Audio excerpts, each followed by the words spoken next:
ఆశ్రమంలో అందరూ తమ పనులు చేస్తూ ఉండగా ఒక శిష్యుడు మాత్రం మూలన కూర్చొని ఏ పని చేయకుండా ఉండేవాడు. అతను ఎప్పుడు తర్వాత చేస్తాను అని ఆలస్యం చేసేవాడు. అది గమనించిన గౌతమ బుద్ధుడు ఆ శిష్యుడిని తన దగ్గరకు పిలిచాడు. బద్ధకం అనేది మనిషి జీవితాన్ని నెమ్మదిగా నాశనం చేసే శత్రువు అని చెప్పారు.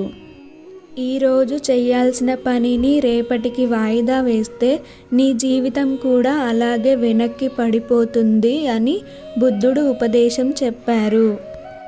ఆ మాటలు విన్న శిష్యుడు సిగ్గుపడ్డాడు. తన తప్పు తెలుసుకొని వెంటనే లేచి పని చేయడం ప్రారంభించాడు.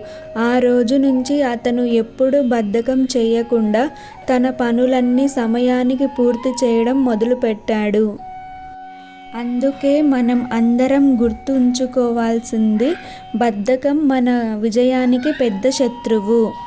ఓకే ఫ్రెండ్స్, ఈ కథ విన్నారు కదా. ఈ కథ మీకు నచ్చితే లైక్ చేసి ఛానల్ని సబ్స్క్రైబ్ చేసుకోండి.